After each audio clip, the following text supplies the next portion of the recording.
এখন গাঁৱত উপস্থিত আছোঁ, যিহেতু সেই গাঁওখন ঐতিহ্য যি চিৰ পৰিচিত সেই গাঁওখনে হৈছে লক্ষীপথাৰ। তাহানি লক্ষীপথাৰ ধাননি চৰাইপুঙৰ বননি মাজে মাজে চলালে গাড়ী। সেই লক্ষীপথাৰ ঐতিহ্য আজি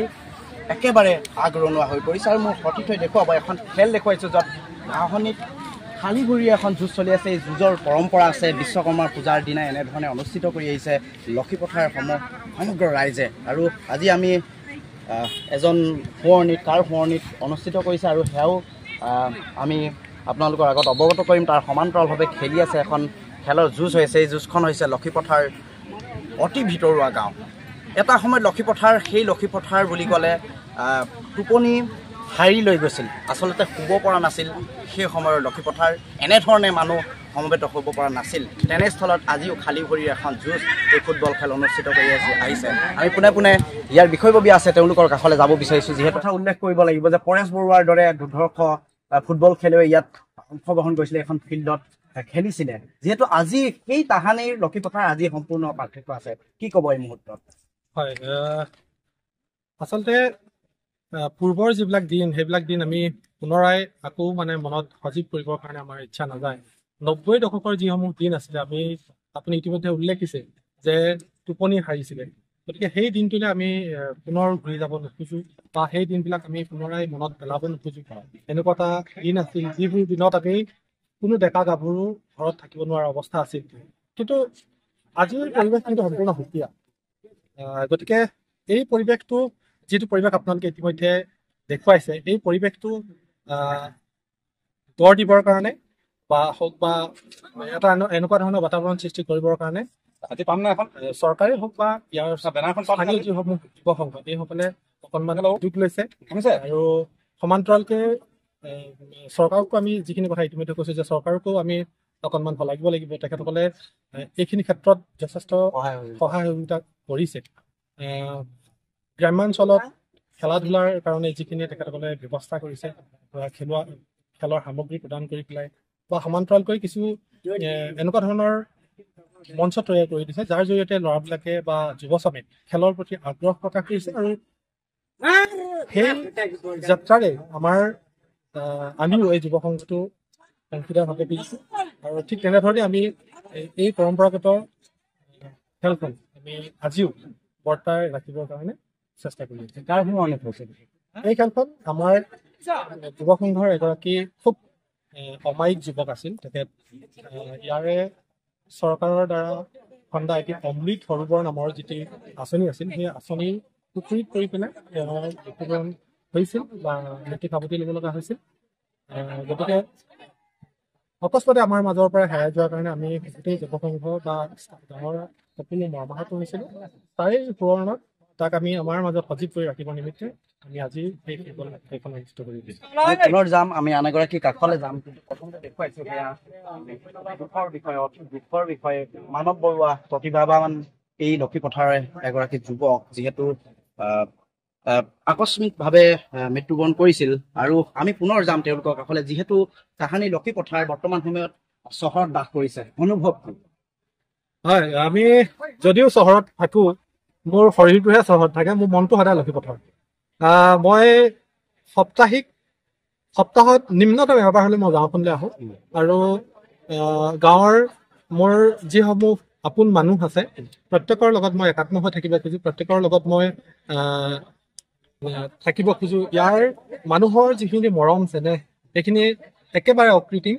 যাৰ কাৰণে সেই ৯০ দশকতো আলফাই সেই অন্তৰ জিনিবলৈ সক্ষম হৈছিল, যাৰ কাৰণে তেখেতসকলক নিজৰ ভাত কাঢ়ি আগবঢ়াই দিবলৈ মানুহবিলাকে কুণ্ঠাবোধ কৰা আছে। গতিকে ডেফিনেটলি আপোনালোকে আহিলেও বা যিকোনো মানুহ আহিলে আমাৰ ইয়াতে মৰম যিখিনি পাব একেবাৰে নিৰ্ভেজাল। গতিকে আমি সেই মৰম কেতিয়াও পাহৰিব নোৱাৰোঁ বা এই গাঁওখনৰ লগত আজীৱন দিনটো পৰ্যন্ত আমি সংযুক্ত হৈ থাকিম বুলি আমি আপোনালোকক এই মুহূৰ্তত এইখিনি ক'ব পাৰোঁ। ধন্যবাদ জনাইছোঁ। যিহেতু দেখিছোঁ এইসমূহ খেল ইয়াৰ প্ৰত্যেকটো বৰ্ষতে হৈ আছে, তেওঁলোকে সহায় সহযোগিতা কৰি আহিছে। চহৰত বাস কৰে, চহৰৰ কৃত্ৰিমতা আৰু গাঁৱৰ কৃত্ৰিমতা আজিও জীয়াই ৰাখিছে। গাঁৱৰ যিসমূহ তেওঁলোকৰ ভাষা সমৃদ্ধ সংস্কৃতি, কৃষ্টি সংস্কৃতি এওঁলোকেই জীয়াই ৰাখিছে। আচলতে নৱপ্ৰজন্মকো দিবলৈ চেষ্টা কৰিছে। আমি আন এগৰাকী তেওঁৰ মুখৰ পৰাই জানিব চেষ্টা কৰিম। লক্ষীপথাৰখনে আন এগৰাকী, যিহেতু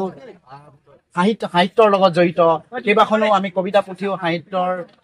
আমি দেখা পাইছো ইতিমধ্যে মুকলি হৈছে গ্ৰন্থসমূহ তাৰ সমান্তৰালভাৱে আজি এই স্থানত উপস্থিত হৈ লক্ষীপথাৰৰ পৰা কি অনুভৱ বক্তব্য আচলতে কি লক্ষীপথাৰ যিহেতু জন্মভূমি লক্ষীপথাৰক লৈয়ে মই ইতিমধ্যে দুখন ডাঙৰ ডাঙৰ নভেল লিখিছো উপন্যাস লিখিছো আৰু ইতিমধ্যে 150ৰো অধিক কবিতা লিখিছো আৰু বিভিন্ন ধৰণৰ লিখা মেলা হৈ থাকে আৰু আলোচনী বা বিভিন্ন ধৰণৰ পেপাৰ পত্ৰ ওলাই থাকে লিখনি লিখি থাকো যিয়ে নহওক আচলতে কেৱল আমাৰ যাৰ বুকুত আমাৰ জন্মভূমি কেতিয়াও পাহৰিব পৰা নাযায় আৰু সেই অতীতৰ কথাবিলাক পলে পলে মনত পৰে আৰু সেই কথাবিলাকৰে একোটা কাহিনীৰ সৃষ্টি হয় যাৰ জৰিয়তে আজি এই খেলখন হৈছে খেলখনৰ জৰিয়তে এটা কাহিনীৰ সৃষ্টি হ'ব পাৰে ঠিক তেনেকৈ আমাৰ সাহিত্যবিলাক আমি তেনেকৈ সৃষ্টি কৰোঁ আৰু সেই সৃষ্টিৰাজিৰ মাজত তেতিয়া পাঠকৰ সমাদৰ পাওঁ ইতিমধ্যে যিখন মোৰ গাঁৱলীয়া ল'ৰাটো নামৰ যিখন উপন্যাস হৈছিলে সেই উপন্যাসখন গ্ৰন্থমেলা অসম গ্ৰন্থমেলাত বেষ্ট চেলিং পাইছিলে বেষ্ট চেলিং হৈছিলে যিখন হায়েষ্ট চেলিং এটা এডিশ্যন এখন গ্ৰন্থমেলাত শেষ হৈ গৈছিলে গতিকে অসম গ্ৰন্থমেলাত তেনেকুৱা এটা ধৰণৰ এটা ৰেকৰ্ড আমাৰ হয়তো গাঁৱৰ অঞ্চলৰ পৰা পোৱা নাযায় ভাল লেখকসকলে পোৱা যায় কিন্তু সেইখিনি কাৰণে ধৰি লওক আমাৰ এই গাঁৱৰ অঞ্চলৰ আচলতে কি হ'ল গাঁৱৰ অঞ্চলৰ যিবিলাক কাহিনী সেইখিনি অলপমান খুঁত নাথাকে নিখুঁত হৈ থাকে গতিকে নিখুঁত হোৱাৰ কাৰণে সকলো পাঠকে আঁকোৱালি ল'বলৈ হয়তো ভাল পায় আৰু সকলো পাঠকেই আজি সকলোৰে পটভূমি কিন্তু গাঁৱেই গোটেই আজি নগৰ মহানগৰত কোনোবা বাসিন্দা থাকিব পাৰে কিন্তু পটভূমি কিন্তু সকলো পটভূমি গাঁৱৰ পৰাই হয়তো সৃষ্টি হৈছে গতিকে পাঠক সমাজেও তেনেকুৱা ধৰণৰ কাহিনীবিলাক আঁকোৱালি লয় বুলি মই মনে ভাবোঁ কিবা মনত আছেনে সেই কাহিনীৰ এটা চমু কিবা হ'লেও মনত আছেনে কাহিনী নহ'লে নতুবা কমেডিয়ে নতুবা কিবা স্মৃতি বিচাৰি স্মৃতিটো ঢেৰ জড়িত হৈ আছে ঢেৰ কাহিনী মনত আছে স্মৃতি তাৰ মাজতে এইখন ফিল্ডতে আমি ধৰি লওক সেই আগতে 1995 চনত ইয়াত এটা সেই পৰাগ দাস যেতিয়া মৰিছিলে পৰাগ দাসৰ মৃত্যু মৰণ কৰোঁতে ইয়াতে এখন পৰাগ দাসৰ কেন্দ্ৰীয়ভাৱে ৰাজহুৱা আদ্যসভা পতা হৈছিলে তেতিয়া মানে কি হ'ল আমাৰ আমি সৰু আছিলো তেতিয়া একদম সৰু আমাৰ বামৰণী এজন যুৱকে এখন নাটক প্ৰস্তুত কৰিছিলে নাটকখনত আমি আৰু নাটক সদায় অনুশীলন কৰি এখন স্কুলতে অনুশীলন কৰি আমি চাবলৈ আহো তেতিয়া কি হ'ল তেতিয়া মানে সেই এটা জমনি এটা গান এটা গায় মইনা কোন বিধাতাই সাজিলে সেই গানটোকে মানে মইনা কোন কুকুৰে হাগিলে পেনে চেনে লাগিলে তেনেকুৱা ধৰণৰ এটা আছিলে আৰু এইটো খুব মনত পৰি থাকে আৰু তেনেকুৱা ধৰণৰ কাহিনীবিলাক ধেৰ সজীৱ হৈ থাকে আৰু আজিও সজীৱ হৈছে যিহেতু পৰাগ দাসৰ মৃত্যু যেতিয়া হৈছিলে স্বাৰ্থখন কেতিয়া হৈছিলে আৰু এবাৰ জানিব 1995 চনত ইয়াত এইখন খেলপথাৰতে আমাৰ আদ্য শ্ৰাদ্ধখন পতা হৈছিলে পৰাগ দাসৰ আদ্য শ্ৰাদ্ধ কেন্দ্ৰীয়ভাৱে পাতিছিলে একদম তাৰ পৰা ধুবুৰীৰ পৰা শদিয়ালৈকে প্ৰত্যেকখন জিলাৰ পৰা মানুহ আহিছিলে মই তেতিয়া আহি আমাৰ পথাৰখন এইফালে আলিটো পাৰ হৈ যাব লাগে এতিয়া আলিটো পাৰ হৈ যেতিয়া পথাৰৰ পৰা এই এনেকুৱা বাৰিষা ছিজনত হৈছিলে আইৰ ধান কাটে আৰু আইৰ ধান কাটিবলৈ ৰাতিপুৱা যাওঁতে বোকাই চুকাই গৈছো আহোঁতে কিন্তু যেতিয়া গধূলি আকৌ গৈছো তেতিয়া বোকা ইমানখিনি বোকা এয়াতো বোকা কিন্তু শুকাই হেৰি হৈ গ'ল মানে কাৰণ গাড়ী ইমানেই মানুহ আহিছিলে আমি প্ৰথমবাৰ ইমান মানুহ দেখিছো আমিতো গাঁৱৰ অঞ্চলত থকা মানুহ ইমান মানুহ দেখি নাপাওঁ ইমানখিনি মানুহ তেতিয়াই দেখিছো আৰু তেতিয়া সেই মানুহ দেখি ৰাস্তা এয়াতো বোকাৰ ৰাস্তা শুকাই একদম পুৰা টনটনীয়া হৈ গৈছে মানুহৰ খোজত গতিকে সিমানেই মানুহ হৈছিলে কেন্দ্ৰীয়ভাৱে পতা সেইটো অনুষ্ঠান আজিও আমাৰ মনত সজীৱ হৈ আছে ধন্যবাদ জনাইছো এইখন খেলপথাৰ কেৱল মাত্ৰ এটা কথা উল্লেখ কৰিলে 1995 চনতে পৰাগ দাসৰ যেতিয়া মৃত্যু হৈছিল বা সেই সময়ত শ্বহীদ হৈছিল এইখন খেলপথাৰতে বহু সংখ্যক লোকে আদ্য শ্ৰাদ্ধ আয়োজন কৰিছিল লক্ষীপথাৰবাসী ৰাইজৰ আজি এই লক্ষীপথাৰ প্ৰাকখনত আজি ইয়াত উপস্থিত হৈছে অল ইণ্ডিয়া ফুটবল ফেডাৰেশ্যনৰ জয়প্ৰকাশ মৰাণ আমি তেখেতৰ কাষলৈ যাব বিচাৰিছো আপোনালোকক পুনৰ চিনাকি কৰি দিবলৈ ওলাইছো অল ইণ্ডিয়া ফুটবল ফেডাৰেশ্যনৰ ডি লাইচেন্স প্ৰাপ্ত প্ৰশিক্ষক আমি তেওঁৰ কাষলৈ যাব বিচাৰিছো নমস্কাৰ সুন্দৰ পৰিৱেশ ইমান ভিতৰুৱা অঞ্চলত সুন্দৰকৈ এখন খেল অনুষ্ঠিত কৰিছে এখেতসকলে তাৰ বাবে তেখেতসকলক মোৰ ফালৰ পৰা আন্তৰিক ধন্যবাদ জনাইছো ইয়াত খেলসমূহ উপভোগ কৰি অন্যান্য খেলুৱৈসকলেও নিশ্চয় উপকৃত হ'ব আৰু ভিতৰুৱা অঞ্চল তাতে লৈছে আৰু যিহেতু দেখিছো এই লক্ষীপথাৰ বুলিলে ইতিহাস বিজড়িত হৈছে যিহেতু আজি এই তাহানি লক্ষীপথাৰ আপোনাৰো অনুধাৱন আৰু আপোনাৰো অনুভৱ আছে যে সেই সময়ৰ লক্ষীপথাৰ আজিৰ লক্ষীপথাৰ কেনেকুৱা দেখিছে ক'ব লাগে বোলে আকাশ পাতাল পাৰ্থক্য এতিয়া আগৰ পৰিৱেশ আৰু এতিয়া পৰিৱেশ বহুত কি ক'ব লাগিব এতিয়া ভাল বুলিয়ে ক'ব লাগিব ৰাস্তা পদূলি এটা সমস্যাৰে ইয়াত ভৰপূৰ আছিলে গতিকে আমি সেই পৰিৱেশ আৰু এতিয়া পৰিৱেশ আমি বহুতখিনি পাৰ্থক্য আমি এতিয়া ভাল পাইছো নৱপ্ৰজন্মসকলক কি আহ্বান যে যিহেতু দেখিছো আমি প্ৰায় ভাগত আমাৰ গাঁৱৰ যিসমূহ ভিতৰুৱা গাঁও আছে তেওঁলোকে এযোৰ বুট জোতাৰ কাৰণে হাহাকাৰ কৰিবলগীয়া হয় তেনে ক্ষেত্ৰত আপুনি এখন মাকুমৰ দৰে মাকুমত যিসমূহ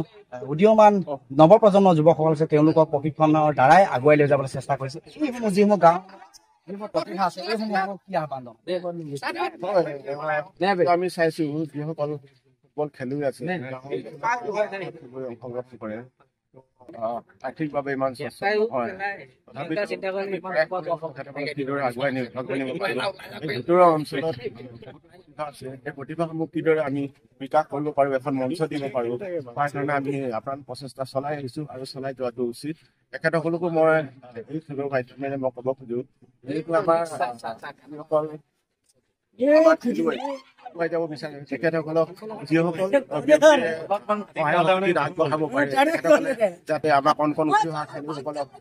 উৎসাহিত কৰে লগতে সহায় সহযোগ আগবঢ়ায় মই তাকে কামনা কৰিম ধন্যবাদ জনাইছো এয়া আছিল জয়প্ৰকাশ মৰাণ যিহেতু অল ইণ্ডিয়া ফুটবল ফেডাৰেশ্যনৰ ডি লাইচেঞ্চ প্ৰাপ্ত প্ৰশিক্ষক আৰু বিভিন্ন ঠাইত প্ৰশিক্ষণ দি আহিছে আমি সামগ্ৰিক দৃশ্য দেখুৱাম ইয়াত লোকে লোকাৰণ্য হৈ আহিছে ইতিমধ্যে গাঁৱৰ পৰা যিসমূহ গাঁৱৰ ফুটবল দল আহিছে তেওঁলোকে ইতিমধ্যে উপস্থিত হৈছে আমি ইয়াৰ গাঁওবুঢ়া আছে গাঁওবুঢ়াৰ পৰা কিছু আৰু কথা জানিবলৈ চেষ্টা কৰিম যিহেতু তাহানি লক্ষীপথাৰ বৰ্তমানৰ লক্ষীপথাৰ অনুভৱ কি আমি এই বিষয়ে জানিবলৈ চেষ্টা কৰিম বৰ্তমান অনুভৱ মানে সুখী কাৰণ যেতিয়া 1993 চনত আলফা হৈছিলে আমিও যিহেতু থাকিম গতিকে এতিয়া বৰ্তমান ল'ৰাবিলাক যি চিন্তা আমাৰ কৰিছে এতিয়া বৰ খেল বছৰি কিছুমানে পাতে লক্ষীপথাৰ মানে মানুহৰ ইয়ালৈ আহে আহি আনন্দ আহে খেল খেলা কৰিছে আৰু মই চিন্তা কৰিছো এই খেলপথাৰ হওক আৰু ভৱিষ্যত প্ৰজন্ম যদি দেখিও আনন্দ পাওক তেওঁলোকো উৎসাহিত হওক অন্য বেয়া কামৰ পৰা সদায় ভালদৰে হওক মই এইটো আশা কৰিছো কিবা মনত আছে নেকি এটা সময়ত আমি শুনিবলৈ পাইছো ইয়াত পৰেশ বৰুৱাৰ দৰে তেওঁলোকে খেলি গৈছিলে এইখন খেলপথাৰ কিবা মনত আছে নেকি ইয়াতো খেলিছিলে তাৰপৰা লক্ষীপথাৰ হাইস্কুল খেলিছিলে আৰু যিহেতু যথেষ্ট সংখ্যক লোক দল আহিছে আৰু ৰাইজসকল আহিছে তেওঁলোকক কি ধন্যবাদ জনাব আজি এই মুহূৰ্তত মই তেখেতক মানে ভগৱানৰ ওচৰত প্ৰাৰ্থনা কৰিছো উজ্জ্বল হওক সদ্ভাৱ হওক চিন্তা দিয়ক বেয়াবিলাক বাতৰি ভালগীয়া হওক বেয়াৰ পৰা ভালগীয়া কাৰণ ইয়াত বহুত কথা শুনিছো গতিকে মই কি ক'ম তেওঁলোকক মই আশীৰ্বাদ কৰিছো ভগৱানৰ বেয়া বস্তু কিবা আঁতৰি পেলাই ভালগীয়া হওক এনেকৈ সমিল মিলে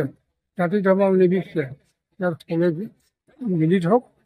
আনন্দ হওক এতিয়া লক্ষীপথাৰ প্ৰেচিডেণ্ট হৈছে তাত আমি 3টা পাৰ্টি এটা বহুত ভালো মই পিছত পাৰোঁ তিনিটা নেপালী অসমীয়া আমি তাত মানে উপভোগ কৰোঁ মিলি আছোঁ সকলোৱে মিলি ধৰক ধন্যবাদ যাতে একো বেয়া কামলৈ আগবাঢ়ি আহে উঠোৱা বিদেশক মই অনুৰোধ কৰিছোঁ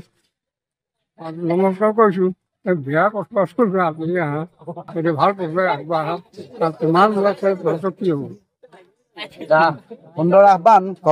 ককাই এই অঞ্চলৰ গাঁওবুঢ়া যিহেতু মই য'ত উপস্থিত আছো লক্ষীপথাৰৰ ঐতিহ্য আছে তাহানি এই ৰ'দত সেউজীয়া ঘাঁহনিত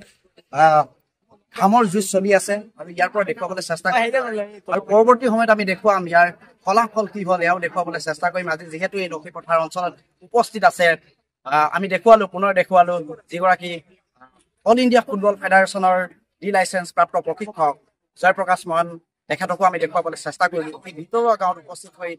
তেখেতৰ অনুভৱ জানিবলৈ চেষ্টা কৰিলো ইয়াৰ সমিতিৰ বিষয়ববীয়া পৰা মনৰ অনুভৱ জানিবলৈ চেষ্টা কৰিম এয়াই হৈছে লক্ষীপথাৰৰ যি অঞ্চল অতি ভিতৰুৱা অঞ্চল ঘামৰ ঘাঁহনি যুঁজ দেখুৱাবলৈ চেষ্টা কৰিলো আমি ইয়াৰ ফলাফল দেখুৱাবলৈ পৰৱৰ্তী সময়ত দেখুৱাবলৈ চেষ্টা কৰিম আৰু এনেধৰণে আমি বাৰ্তা এটা সমন্বয় বাৰ্তা দিছে তেওঁলোকে যাতে উঠি অহা নৱপ্ৰজন্মসকল আগুৱাই আহক ড্ৰাগছ মাদক দ্ৰব্যৰ প্ৰতি আসক্তি নহয় এইসমূহ ত্যাগ কৰি এক সুন্দৰ সফলতাৰ জীৱন উপভোগ কৰক কামনা কৰিছে আমি ইয়াৰ পৰা আমাৰ তৰফৰ পৰাও বহুত ধন্যবাদ জ্ঞাপন কৰিছো আৰু লগতে ইয়াৰ যিসমূহ ৰাইজ আছে উপস্থিত ৰাইজ আছে তেওঁলোকক এই অনুষ্ঠানৰ পৰা বিদায় মাৰিছো